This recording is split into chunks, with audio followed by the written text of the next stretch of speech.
ദൈവത്തിന് സ്തുതി, ദൈവത്തിന് സ്തുതി. ഒരു നിമിഷം നമുക്കൊന്ന് എഴുന്നേറ്റ് നിൽക്കാം. തമ്പുരാന്റെ മുമ്പിൽ കണ്ണുകളൊന്ന് അടയ്ക്കാൻ നമുക്ക്.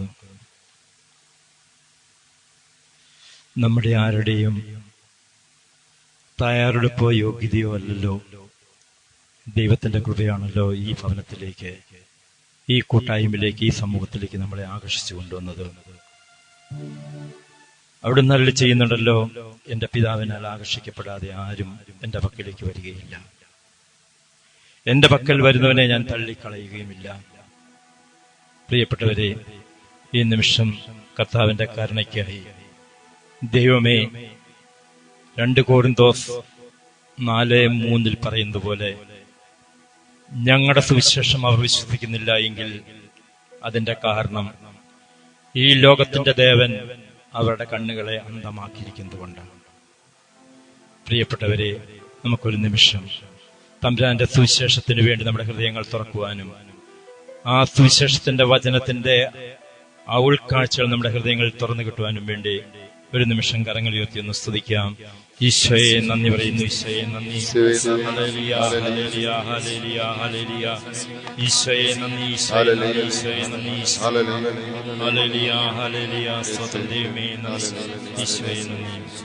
ഒരു വചനം കേട്ടതിന് ശേഷം നമുക്ക് ഇരിക്കാം. ലൂക്കായുടെ സുവിശേഷം 18-ാം അധ്യായം 29-30 തിരുവചനങ്ങൾ. പത്രോസ് പറഞ്ഞു, ഇതാ ഞങ്ങൾ സ്വന്തമായവയെല്ലാം ഉപേക്ഷിച്ച് നിന്നെ അനുഗമിച്ചിരിക്കുന്നു. യേശു പ്രതിവചിച്ചു, സത്യമായി ഞാൻ നിങ്ങളോട് പറയുന്നു, ദൈവരാജ്യത്തിനു വേണ്ടി വീടിനെയോ ഭാര്യയെയോ സഹോദരന്മാരെയോ മാതാപിതാക്കളെയോ സന്താനങ്ങളെയോ ഉപേക്ഷിച്ചവരിലാർക്കും ഇക്കാലത്ത് തന്നെ അവ അനേകം മടങ്ങ് ലഭിക്കാതിരിക്കുകയില്ല. വരാനിരിക്കുന്ന കാലത്ത് നിത്യജീവനും. നമ്മുടെ കർത്താവായ മിശിഹായ്ക്ക് സ്തുതി.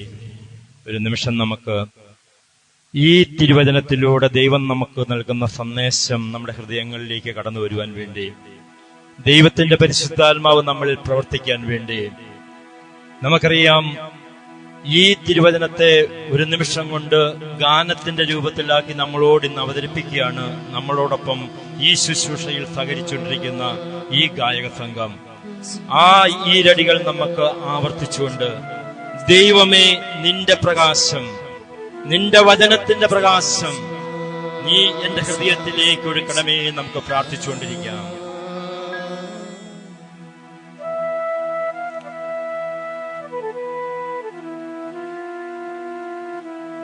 സർവം ത്യജിച്ചു നീ വന്ന നൂറിരട്ടി നിനക്കു കിട്ടും. സർവം ത്യജിച്ചു നീ വന്ന നൂറിരട്ടി നിനക്കു കിട്ടും. സർവം വന്ന പരലോക സ്നേഹം നിനക്കു കിട്ടും. സർവം ഉപേക്ഷിച്ചു വന്ന പരലോക സ്നേഹം നിനക്കു കിട്ടും.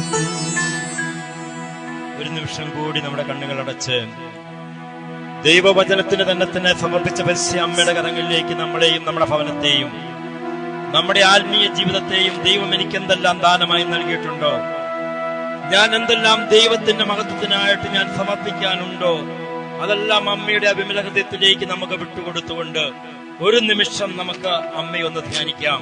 ഒരു നന്മ നിറഞ്ഞ മറിയമേ എന്നുള്ള പ്രാർത്ഥന ചൊല്ലി നമുക്ക് കാഴ്ചവെക്കാം.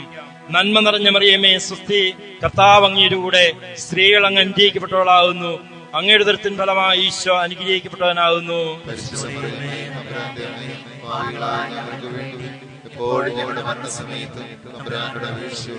പിതാവിനും പുത്രനും പരിശുദ്ധാത്മാവിനും സ്തുതി. ശാന്തമായിരിക്കാം. പ്രിയപ്പെട്ടവരെ, ഇന്നത്തെ തിരുവചനത്തിലൂടെ ദൈവം നമ്മോട് അരുളി ചെയ്യുകയാണ്,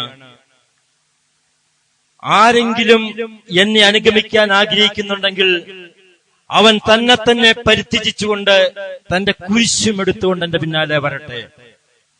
എനിക്ക് വേണ്ടി എന്തെങ്കിലും ത്യജിക്കാൻ ആഗ്രഹിക്കുന്നവൻ, മീൻസ് ഭാര്യയെയോ മക്കളെയോ വീടിനെയോ വയലുകളെയോ എന്തിനെയെങ്കിലും പരിത്യജിക്കാൻ ആഗ്രഹിക്കുന്നുണ്ടെങ്കിൽ അവൻ ഈ ലോകത്ത് 100 ഇരട്ടി, വരും ലോകത്ത് നിത്യജീവനും. പ്രിയപ്പെട്ടവരെ, ഇതൊരു വലിയ വാഗ്ദാനമാണ്. ഈ വാഗ്ദാനം പ്രിയപ്പെട്ടവരെ, ഇന്നുവരെ ലോകത്തിൽ ഒരു കമ്പനിക്കും, ഇന്നുവരെ ലോകത്തുള്ള ഒരു കമ്പനിക്കും, ഏതു വലിയ കോടികളുടെ ആസ്തിയുള്ള ഒരു കമ്പനിക്കും വാഗ്ദാനം ചെയ്യാൻ സാധിക്കാത്ത ഒരു വാഗ്ദാനം. ആകാശവും ഭൂമിയും കടന്നുപോയാലും എന്റെ വചനത്തിൽ നിന്ന് വള്ളിയോ പുള്ളിയോ മാറുകയില്ല എന്ന് പറഞ്ഞ ആ പ്രപഞ്ചത്തിന്റെ ഉടയവനായ ദൈവമാണ് നമുക്ക് വാഗ്ദാനം നൽകുന്നത്. ഇതാ, നീ എന്തെങ്കിലും എനിക്ക് വേണ്ടി ത്യജിച്ചാൽ, നീ എന്തെങ്കിലും എനിക്ക് വേണ്ടി വിട്ടു തന്നാൽ, ഈ ലോകത്ത് നിനക്ക് 100 ഇരട്ടി. ഞാൻ വിചാരിക്കുക പ്രിയപ്പെട്ടവരെ, ഒരു ചെറിയ ജോലി നമുക്കാരെങ്കിലും ഓഫർ ചെയ്താൽ, ഗൾഫിലോ അമേരിക്കയിലോ യൂറോപ്പിലോ അല്ലെങ്കിൽ ഓസ്ട്രേലിയയിലോ അല്ല വേണ്ട നോർത്ത് ഇന്ത്യയിലോ ഒരു 25,000 രൂപയുടെ ഒരു ജോലി നമുക്ക് ഓഫർ ചെയ്താൽ, അതിനുവേണ്ടി എന്തുമാത്രം ത്യാഗം നമ്മൾ സഹിക്കാവോ അത്രമാത്രം ത്യാഗം സഹിച്ചുകൊണ്ട്, അതിനുവേണ്ടി എന്തുമാത്രം യോഗ്യത നമ്മൾ നേടാവോ അതിനുവേണ്ടിയുള്ള യോഗ്യത നേടിക്കൊണ്ട് നമ്മൾ ആ ജോലി കരസ്ഥമാക്കാൻ ശ്രമിക്കും. കഷ്ടപ്പാടുകൾ നമുക്ക്, ബുദ്ധിമുട്ടുകൾ നമുക്ക് വിഷയമേ അല്ല. പക്ഷെങ്കിൽ നിത്യജീവൻ നമുക്ക് വാഗ്ദാനം ചെയ്യുന്നവൻ ആ നിത്യജീവനോടൊപ്പം തന്നെ നമ്മോട് പറയുകയാണ്, ഇതാ നിനക്ക്, നീ എന്തെങ്കിലും എനിക്ക് വേണ്ടിയോ എന്റെ സുവിശേഷത്തിന് വേണ്ടിയോ ഈ ലോകത്ത് എന്തെങ്കിലും ത്യജിച്ചാൽ അത് നിനക്ക് 100 ഇരട്ടി ലഭിക്കും. പക്ഷെ നമുക്ക് ഈ ലോകത്തിന്റെ ദേവൻ അന്തമാക്കിയിരിക്കുന്ന നമ്മുടെ മനസ്സിന് ഈ വചനത്തിന്റെ പൊരുളും ഇതിന്റെ ഉൾക്കാഴ്ചയും നമുക്ക് ലഭിക്കുന്നില്ല പ്രിയപ്പെട്ടവരെ.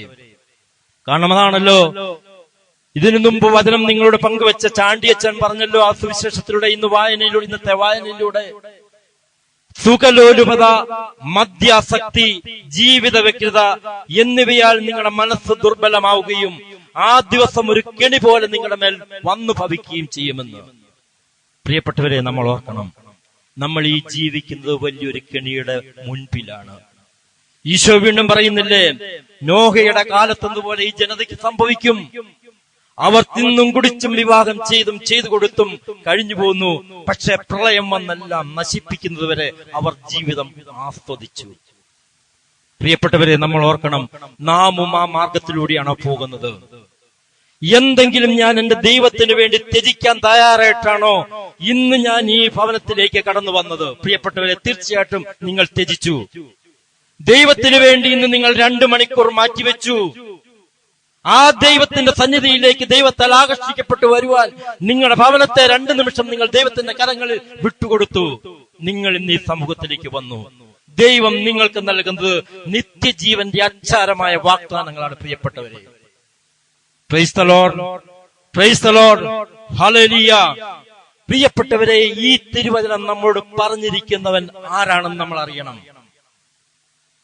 ഈ ത്യജിക്കലിന്റെ സുവിശേഷം നമ്മൾ പറഞ്ഞിരിക്കുന്നവൻ ആരാണെന്ന് നാം വിശ്വസിക്കണം. അവിടുന്ന് പറയുന്നുണ്ട്, യോഹന്നാന്റെ സുവിശേഷം 17-ാം അധ്യായം 5-ാമത്തെ തിരുവചനത്തിൽ പറയുന്നുണ്ട്, ആകയാൽ പിതാവേ, പ്രപഞ്ച സൃഷ്ടിക്ക് മുമ്പ് അങ്ങയോടൊപ്പം ഉണ്ടായിരുന്ന ആ മഹത്വം ഇപ്പോൾ എനിക്ക് നൽകണമേ എന്ന് നാം ധ്യാനിക്കേണ്ടതാണ് പ്രിയപ്പെട്ടവരെ. യേശുക്രിസ്തുവിന്റെ മഹത്വം പ്രപഞ്ച സൃഷ്ടിക്ക് മുമ്പ് അവിടുത്തേക്കുണ്ടായിരുന്ന, ആ പ്രപഞ്ച സൃഷ്ടിക്ക് മുമ്പുണ്ടായിരുന്ന മഹത്വം നമ്മുടെ ബുദ്ധിക്കോ ശക്തിക്കോ പ്രിയപ്പെട്ടവരെ അതിനെ നമുക്ക് വിശകലനം ചെയ്യാൻ സാധിക്കുകയില്ല. കാരണം അവിടുത്തെ മഹത്വത്തിന്റെ ഒരു പ്രകാശത്തിന്റെ രശ്മി നമ്മുടെ ഹൃദയത്തിന്റെ ആഴങ്ങളിലേക്ക് പതിഞ്ഞാൽ നമ്മുടെ സമ്പത്തല്ല, നമ്മുടെ ജീവനല്ല, നമ്മുടെ ജീവിതമല്ല, മുഴുവൻ അവിടുത്തെ കാൽപാദത്തിൽ വെച്ചിട്ട് നാം ഒന്നുമില്ലാതെ അവന്റെ പുറകെ ഇറങ്ങിത്തിരിക്കുവാൻ ശക്തി കിട്ടുന്നതാണ് പ്രിയപ്പെട്ടവരെ അവന്റെ മഹത്വം. അതുകൊണ്ടാണ് എല്ലാം ത്യജിച്ചവനെ കുറിച്ച് പൗലോസ്ലീഹ പറഞ്ഞത്. ഫിലിപ്പിയർ 2:5 മുതൽ 11 വരെയുള്ള തിരുവചനത്തിൽ പറഞ്ഞിരിക്കുന്നത്, ദൈവമായിരുന്നിട്ടും അവൻ ദൈവത്തോടുള്ള സമാനത പരിഗണിച്ചില്ല, അവനത് സാരമായി എടുത്തില്ല. അവൻ ദാസന്റെ രൂപം ധരിച്ചു, മനുഷ്യന്റെ ആകൃതി. അവൻ കുരിശു മരണത്തോളം തന്നെ താഴ്ത്തി. പ്രിയപ്പെട്ടവരെ, അതിന്റെ പൂർണ്ണതയാണ് അവനെ എല്ലാറ്റിനും ഉപരി ദൈവം ഉയർത്തി. ഈ ഉയർത്തപ്പെട്ടവനാണ് പറയുന്നത്, അതായത് മത്തായിയുടെ സുവിശേഷം 28:18 പറയുന്നുണ്ട്, എനിക്ക് സ്വർഗത്തിലും ഭൂമിയിലുമുള്ള സകല അധികാരവും നൽകപ്പെട്ടിരിക്കുന്നു എന്ന്. തന്നെ താഴ്ത്തപ്പെട്ടപ്പോൾ, തന്നെ സ്വയം പരിത്യജിച്ചപ്പോൾ, തന്നെ പിതാവിന്റെ ഹിതത്തിന് വിട്ടുകൊടുത്തപ്പോൾ സ്വർഗത്തിലും ഭൂമിയിലുമുള്ള സകല അധികാരവും ദൈവം കൊടുത്തുവെങ്കിൽ ആ കൊടുത്തവനാണ് നമ്മളോട് പറയുന്നത്, നിനക്കെന്തെങ്കിലും എനിക്ക് വേണ്ടി ത്യജിക്കാനുണ്ടോ? അവിടുത്തെ വാഗ്ദാനങ്ങൾ എത്ര നിർമ്മലമാണ് പ്രിയപ്പെട്ടവരെ. ആകാശവും ഭൂമിയും കടന്നു പോയാലും മാറ്റമില്ലാത്ത ആ വചനത്തിന് വേണ്ടി, ഈ സുവിശേഷത്തിന് വേണ്ടി എന്നെയോ എനിക്കുള്ളവയോ എന്തെങ്കിലും ത്യജിക്കാൻ ഞാൻ ഇന്ന് തീരുമാനമെടുക്കുന്നില്ല എങ്കിൽ പ്രിയപ്പെട്ടവരെ, ഈ വചനം കേട്ടിട്ട് നമുക്ക് ഫലം പുറപ്പെടുവിക്കാൻ സാധിക്കുകയില്ല. നമ്മൾ തീരുമാനമെടുത്തു പോകുമ്പോൾ ദുഷ്ടൻ വന്ന് വീണ്ടും കളകൾ നമ്മുടെ ഹൃദയത്തിൽ പതിച്ചുകൊണ്ട്, നീ എന്തിനാണ് ഇതിനൊക്കെ വേണ്ടി കഷ്ടപ്പെടുന്ന ചോദ്യം ചോദിച്ചുകൊണ്ട് നമ്മളെ നിരുത്സാഹപ്പെടുത്തുമ്പോൾ വീണ്ടും നാം വീണു പോകുന്നു പ്രിയപ്പെട്ടവരെ. അതുകൊണ്ട് നാം ഒന്ന് ചിന്തിക്കണം, ഞാൻ എന്റെ സുവിശേഷത്തിന് വേണ്ടി, എന്റെ ഈശോയ്ക്ക് വേണ്ടി ഞാൻ എന്തെങ്കിലും ത്യജിക്കാൻ ഞാൻ തയ്യാറാകുന്നില്ല എങ്കിൽ, കർത്താവേ, ഞാൻ ഇന്നും ഈ ലോകത്തിന്റെ ദേവൻ അന്തമാക്കിയിരിക്കുന്ന ആ മനസ്സിന്റെ ഉടയവനാണല്ലോ, നാം പശ്ചാത്തപിക്കണം പ്രിയപ്പെട്ടവരെ. ഞാൻ പശ്ചാത്തപിക്കണം പ്രിയപ്പെട്ടവരെ. ഒന്നോർത്ത് നോക്കിക്കേ, നാം ധ്യാനിച്ചു നോക്കണം. എന്തെങ്കിലും ഈ ലോകത്ത് ദൈവത്തിന് വേണ്ടി ത്യജിച്ചിട്ടുണ്ടെങ്കിൽ അവൻ ഈ ലോകത്ത് ദൈവം 100 ഇരട്ടിയല്ല, 1000 ഇരട്ടിയല്ല, 10,000 ഇരട്ടിയല്ല, കോടിക്കണക്കിന് ഇരട്ടി കൊടുത്തവന്റെ ചരിത്രം നമ്മുടെ ബൈബിളിലുണ്ട്. നാം കാണുന്നുണ്ട് അബ്രാഹത്തിന്റെ ആ ഉൽപ്പത്തി പുസ്തകത്തിലെ അബ്രാഹത്തിന്റെ ഉപമ, ആ സംഭവം, ആ ചരിത്രം. സ്വന്തം പുത്രനെ ദൈവത്തിന് വേണ്ടി കാഴ്ചവെച്ചപ്പോൾ, ബലിയർപ്പിക്കാൻ അവൻ ഒരുങ്ങിയപ്പോൾ അവനെ ദൈവം വിശ്വാസികളുടെ പിതാവാക്കി. പ്രിയപ്പെട്ടവരെ, ഒന്നോർത്ത് നോക്കിക്കേ, ഞാൻ എന്തെങ്കിലും എന്റെ ദൈവത്തിന് വേണ്ടി ഞാൻ കാഴ്ചവെച്ചിട്ടുണ്ടോ? നാം പറയുന്നുണ്ടല്ലോ, ഞാൻ സുവിശേഷത്തിൽ വിശ്വസിക്കുന്നു, ഞാൻ യേശുവിൽ വിശ്വസിക്കുന്നു, ഞാൻ അവിടുത്തേക്ക് വേണ്ടി ജീവിക്കുന്നു. എന്നാൽ എന്താണ് ഞാൻ അവിടുത്തേക്ക് വേണ്ടി ജീവിക്കുന്നതിന്റെ എന്റെ സാക്ഷ്യം എന്നാണ് നാം ഈ മണിക്കൂറിൽ ധ്യാനിക്കേണ്ടത്. അവിടുന്ന് ഇത്ര മാത്രമേ ആ ധനികനായ യുവാവിനോട് പറഞ്ഞുള്ളൂ, നീ പൂർണ്ണനാകാൻ ആഗ്രഹിക്കുന്നുവെങ്കിൽ നിന്റെ സമ്പത്ത് വിറ്റ് നീ ദരിദ്രർക്ക് ദാനം ചെയ്തിട്ട് നീ എന്നെ അനുഗമിക്കാൻ. അവന് വളരെയേറെ സമ്പത്തുണ്ടായിരുന്നു, അവൻ വ്യസനത്തോടെ തിരിച്ചുപോയി. ഇത് തന്നെയല്ലേ നമ്മുടെ ജീവിതത്തിൽ സംഭവിക്കുക? നമുക്ക് സമ്പത്ത് ഒരുപാട് ഉണ്ടായിട്ടല്ല നമ്മൾ ഈ പ്രാർത്ഥന കൂട്ടായ്മയിലേക്ക് നാം കടന്നു വരുന്നത്. നാം ചിലപ്പോൾ സമ്പത്തിന്റെ ആ കടബാധ്യതകളിൽ നിന്നുള്ള മോചനത്തിന് വേണ്ടിയായിരിക്കാം, അല്ലെ നമ്മുടെ കുഞ്ഞുങ്ങളുടെ ഭാവിക്ക് വേണ്ടിയായിരിക്കാം, അല്ലെ മാനസാന്തരമില്ലാത്ത നമ്മുടെ കുടുംബാംഗങ്ങളുടെ ആരുടെയെങ്കിലും ഒരു മാനസാന്തരത്തിന്റെ പ്രാർത്ഥനയ്ക്ക് വേണ്ടി, ആ നിയോഗത്തിന് വേണ്ടിയായിരിക്കാം.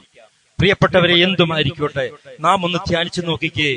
ഒരു യുവാവും യുവതിയും തങ്ങളുടെ ജീവിതത്തിന്റെ സ്വാതന്ത്ര്യത്തെ നിഷേധിക്കുമ്പോൾ, അവർ വിവാഹം ചെയ്യാനായിട്ട് ആഗ്രഹിക്കുമ്പോൾ, അവരുടെ അസ്തിത്വത്തെ മറ്റൊരാൾക്ക് വേണ്ടി പണയപ്പെടുത്താൻ അവർ തയ്യാറാകുമ്പോൾ ഒരു കുടുംബം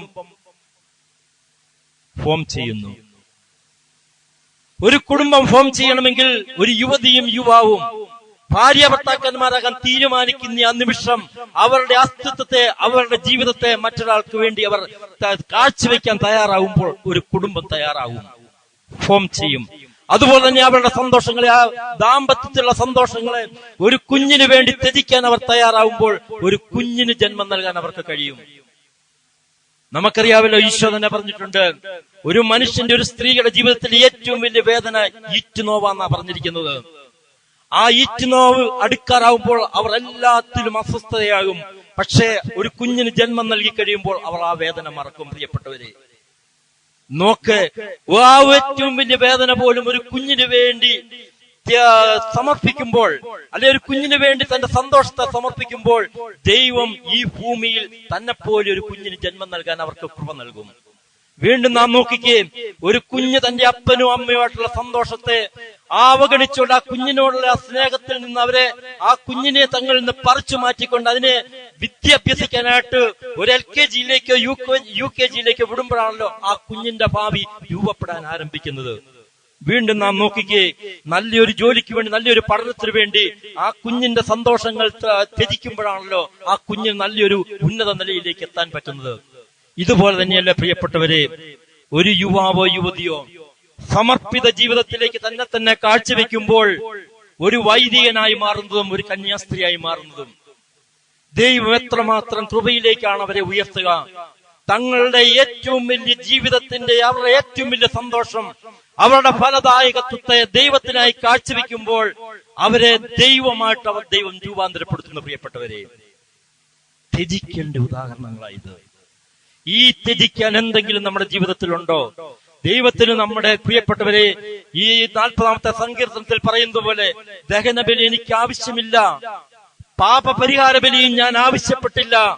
അപ്പോൾ സങ്കീർത്തകൻ പറയുകയാണ്, അവിടുന്ന് എന്റെ കാതുകൾ തുറന്നു തന്നു, ദൈവമേ നിന്റെ ഹിതം നിറവേറ്റുകയാണ് എന്റെ ലക്ഷ്യം.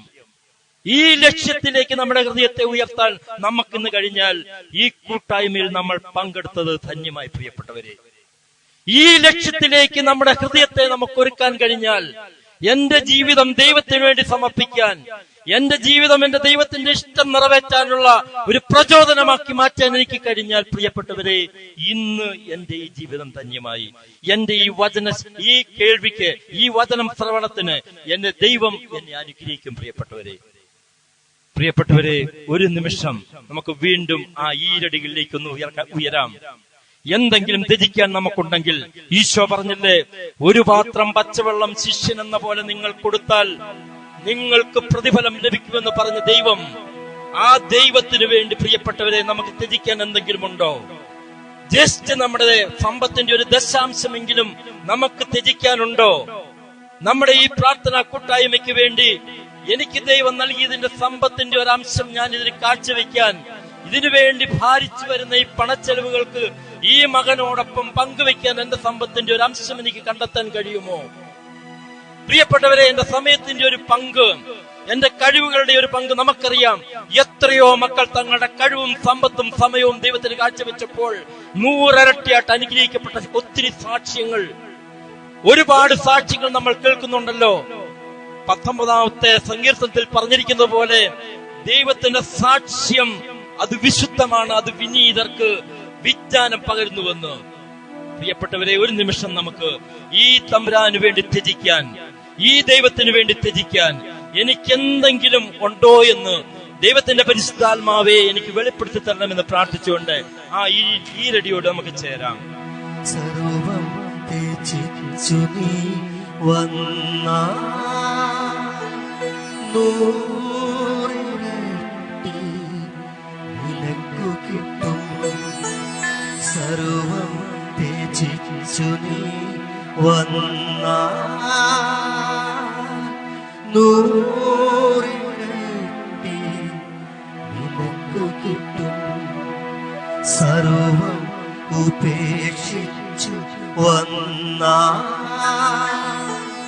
പരലോക സ്നേഹം നിനക്കു കിട്ടും. സർവം ഉപേക്ഷിച്ചു വന്നാ പരലോക സ്നേഹം നിനക്കു കിട്ടും. വീണ്ടും നാം സുവിശേഷത്തിൽ കാണുന്നുണ്ട് പാപം ത്യജിച്ച ഒരു മകളെ. മത്തായിയുടെ സുവിശേഷം 13-ാം അധ്യായം 26-ാം അധ്യായം 1 മുതൽ 13 വരെയുള്ള തിരുവചനത്തിൽ നാം കാണുന്നുണ്ട്, യേശുവിന്റെ തൃപ്പാദങ്ങളിൽ വന്ന് ശുദ്ധമായ നാർദീൻ തൈലത്തിന്റെ വെൺകൽ ഭരണി തച്ചുടച്ചുകൊണ്ട് യേശുവിന്റെ പാദങ്ങളിൽ തൈലം പൂശിയ ഒരു സ്ത്രീയുടെ ഉപമ ചരിത്രം. പ്രിയപ്പെട്ടവരെ, അവൾ അവളുടെ പാപങ്ങൾ യേശുനാഥന്റെ പാദത്തിങ്കൽ തച്ചുടച്ചപ്പോൾ, അവൾ അവളുടെ പാപജീവിതം യേശുവിന്റെ കാൽപാദത്തിൽ വെച്ചു കഴിഞ്ഞപ്പോൾ, അവൾ അവളുടെ അന്ന് വരെയുള്ള സകലവിധമായ പഴയ ജീവിത രീതിയും ഉരിഞ്ഞു മാറ്റി തമ്പുരാന്റെ കാൽക്കൽ അർപ്പിച്ചപ്പോൾ ദൈവം അവൾക്കൊരു വാഗ്ദാനം കൊടുത്തു. ലോകത്തെവിടെയെല്ലാം ഈ സുവിശേഷം പ്രസംഗിക്കപ്പെടുമോ അവിടെയെല്ലാം ഇവൾ ചെയ്ത കാര്യവും ഇവളുടെ സ്മരണയ്ക്കായി പ്രഘോഷിക്കപ്പെടും. നോക്ക് പ്രിയപ്പെട്ടവരെ, ഒരു പാപം അവന്റെ കാൽപാദങ്ങൾ വെച്ചു കഴിഞ്ഞപ്പോൾ, ഒരു പാപജീവിതം അവന്റെ തൃപ്പാദങ്ങളിൽ സമർപ്പിച്ചു കഴിഞ്ഞപ്പോൾ, പാപജീവിതത്തിലൂടെ നേടിയ അവളുടെ സുഗന്ധ തൈലം ആ തമ്പുരാന്റെ കാൽപാദങ്ങളിൽ പൂശിക്കഴിഞ്ഞപ്പോൾ ദൈവം ആ പാവനിക്ക് നൽകിയ വാഗ്ദാനം. പ്രിയപ്പെട്ടവരെ, ദൈവം നമുക്ക് എന്തെല്ലാം നൽകും? എന്റെ ദൈവത്തിന് വേണ്ടി എനിക്ക് എന്തെങ്കിലും കാഴ്ചവെക്കാനുണ്ടായിരുന്നെങ്കിൽ ഞാൻ ഓർക്കുക പ്രിയപ്പെട്ടവരെ, ഒരൊറ്റ കാര്യം മാത്രമേ ഞാൻ എന്റെ നവീകരണ ജീവിതത്തിന്റെ ആരംഭത്തിൽ ഞാൻ ചെയ്തുള്ളൂ. ഒരു കാര്യം ഞാൻ ചെയ്തു. ആദ്യമായി ധ്യാനം കൂടി കഴിഞ്ഞു വന്നു കഴിഞ്ഞപ്പോൾ ഞാൻ എന്റെ സിനിമാ കാഴ്ചകളും TV കാഴ്ചകളും എല്ലാം തമ്പുരാന് സമർപ്പിച്ചു. പിന്നെ ഞാൻ ഒരു തിയേറ്ററിലും കയറി ഇന്ന് വരെ ഒരു സിനിമ കണ്ടിട്ടില്ല. 23 വർഷമായി. പക്ഷെ ദൈവം എനിക്ക് ഒരു വലിയ അനുഗ്രഹം തന്നു. ആ സമയം ദൈവം എന്നെ പ്രാർത്ഥനയിലേക്ക് കൺവേർട്ട് ചെയ്തു. ആ സമയം മുഴുവൻ മണിക്കൂറുകൾ തമ്പുരാന്റെ സന്നിധിയിൽ പോയിരിക്കുവാൻ, ഏതെങ്കിലും ഒരു ദേവാലയത്തിലേക്ക് പോയിരിക്കുവാൻ, ഒരു 3 മണിക്കൂർ നേരം ഒരു തിയേറ്ററിൽ ചെന്ന് സിനിമ കാണുന്ന ആ സമയം എന്റെ ഈശോയുടെ സന്നിധിയിൽ പോയിരിക്കുവാൻ പ്രിയപ്പെട്ടവരെ ദൈവം എനിക്ക് കൃപ തന്നു. ഇന്നും മടുപ്പില്ലതിന്. നോക്ക്, എന്റെ ഈ ലോകത്തിന്റെ സന്തോഷത്തെ, എന്റെ മനസ്സിന്റെ സന്തോഷത്തെ എന്റെ തമ്പുരാനായി ഞാൻ കാഴ്ചവെച്ചപ്പോൾ, മാറ്റിവെച്ചപ്പോൾ ദൈവം അതെനിക്ക് കൃപയാക്കി മാറ്റി. ഇത് തന്നെയാണ് ദൈവം നമ്മളോട് ചെയ്യുന്നത്. എന്തെങ്കിലും നാം ത്യജിച്ചാൽ, നമുക്കറിയാം നമ്മുടെ ഏത് കഴിവാണോ, നമ്മുടെ സമ്പത്തെന്നല്ല, നമ്മുടെ സമയം എന്നല്ല, നമ്മുടെ ഏത് കഴിവാണോ ദൈവത്തിന് വേണ്ടി നാം കാഴ്ചവെക്കുന്ന ആ നിമിഷം ദൈവം നമ്മുടെ ആ കഴിവുകളെ അനേകർക്ക് അനുഗ്രഹമായിട്ട് മാറ്റും. പ്രിയപ്പെട്ടവരെ, ഇതിനു വേണ്ടിയാണ് നാം പ്രാർത്ഥിക്കേണ്ടത്. ഇതിനു വേണ്ടിയാണ് നാം ദൈവത്തിന് നമ്മളെ തന്നെ വിട്ടുകൊടുക്കേണ്ടത്. ഇതിനു വേണ്ടിയാണ് നാം പ്രിയപ്പെട്ടവരെ ഈ പ്രാർത്ഥനാ കൂട്ടായ്മകളിലേക്ക് ഈ ശക്തി കിട്ടാൻ വേണ്ടിയാണ് നാം കടന്നു വരേണ്ടത്. ബാക്കിയെല്ലാം ദൈവം നമുക്ക് തരും.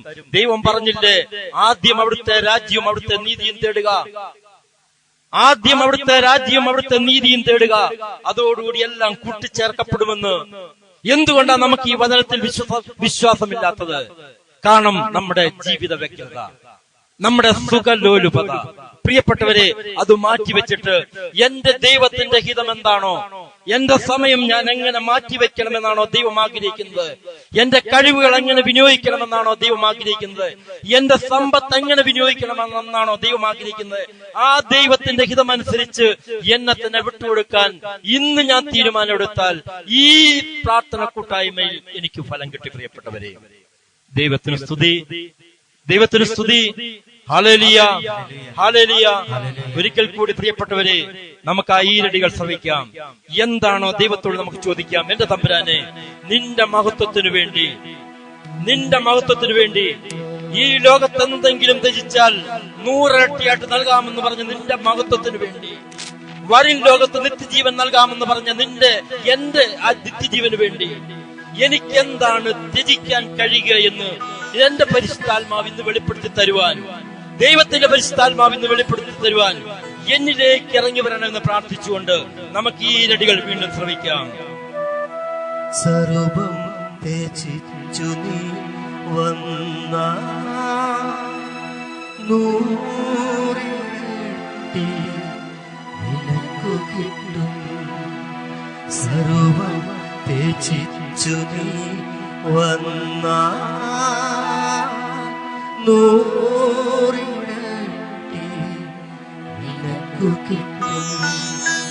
സർവം ഉപേക്ഷിച്ചു വന്ന പരലോക സ്നേഹം നിനക്കു കിട്ടും. സർവം ഉപേക്ഷിച്ചു വന്ന